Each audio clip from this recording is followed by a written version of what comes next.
What's up, everybody? John here with Motivation Theory. I want to give you an update, and I'm going to go ahead and throw in the week 8 and week 9 updates. Two phenomenal weeks. The last 2 weeks have been awesome for me. I have seen such improvement in my fitness. It's when you've fallen out of your fitness for a while, it becomes very disheartening. This first couple months back in, even longer. Your mind wants to be where it was before, and your body's not there. My body is starting to get there. It's not completely there, but it's nice to be able to do things that I want to do. If I want to go out and run 10 miles or 12 miles, I can do that. When I couldn't do that when I first started back into my, back into my routine of losing weight and gaining my ultra fitness back. So for the last 2 weeks, I have, I believe, 25 miles, right around there, a little over 25 and some change the last 2 weeks, which is pretty good. I'm right where I'm dialed into where I want to be. I think I have roughly 8 weeks left, 7 weeks left. And I'm going to be probably not going much more than 35. I might hit 40 in those weeks. I don't know, maybe 3 weeks out. I'll try to hit 40 and then kind of taper off a little bit, just to make sure that I'm not too banged up going into the 24-hour trail race. Very interestingly, I told you guys that I got the Garmin Forerunner 945, and the amount of stats it's giving me right now is awesome. It's been like two weeks, I believe.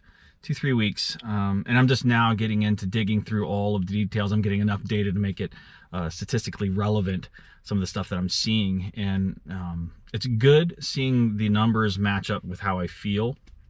But one of the things I didn't really think about, I've told you guys that time on your feet is super important, whether it's standing at your desk, walking as much as you can, because I truly believe that, because if you're not able to stand for 12 hours in a day, it's going to be very hard to run for 12 hours in a day or even farther.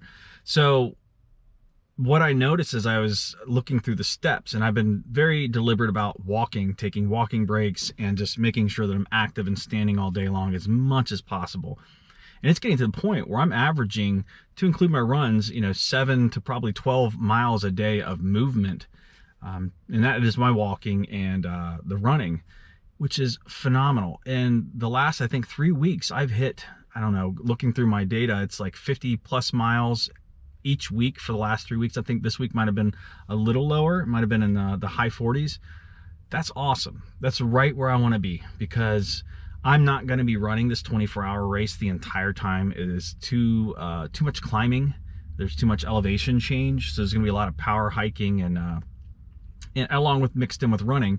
Knowing that I'm getting 50 plus miles a week on my feet really helps my confidence going into this. It really does help my confidence. So I'm really looking forward to the race. I'm looking forward to the next, March, and probably 3 weeks in April of training. So I got, roughly 7 weeks left. I'm excited to see where my fitness goes. I'm hoping I can drop another 20 pounds. Today I weighed myself, and from my heaviest, I'm down 15 plus pounds, maybe 15 to 16 pounds. I can definitely feel it.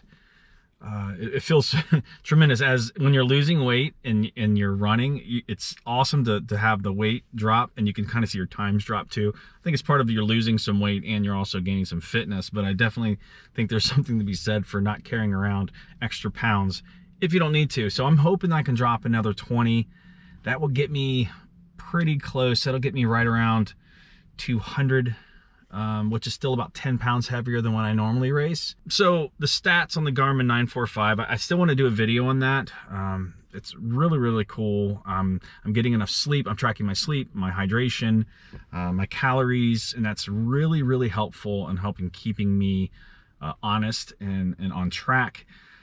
If you are a runner and you want to join the Motivation Theory Run Club, I have that out on Strava, and you can follow me and everyone else part of that group. And there's a ton of really, really talented runners out there, and it's interesting to see where people are running all around the world. That's a lot of fun, and again, that's another layer of accountability. Believe me, these people are smoking me. It's humbling, and it's hard for me to watch everyone putting up these huge miles per week, and I'm not there yet because I can't. It's not part of my training program. But I'm gonna get there. I'm gonna get there. But again, it's accountability, it's motivation, and I love that part of this group. I love that part of this YouTube channel and the Strava Run Club. So go ahead, go out there if you're a runner and join us. And what else? That's all I got, guys. I got a video coming out here soon on pacing.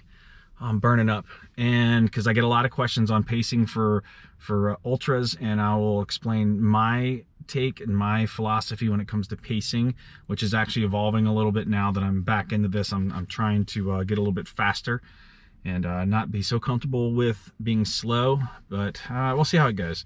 All right, guys, that is week 8. Week 9 updates.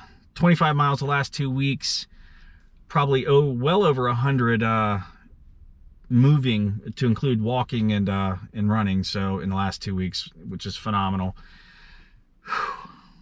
My son's about ready to be over with baseball here soon, so I will see you this week. I will be releasing a video midweek, again, on pacing, and I probably have a couple other up my sleeve right now. I'm sorry, guys, I've been kind of slacking off with that, but new baby and all this training, it's making it hard for me to make videos, so I hope you guys understand.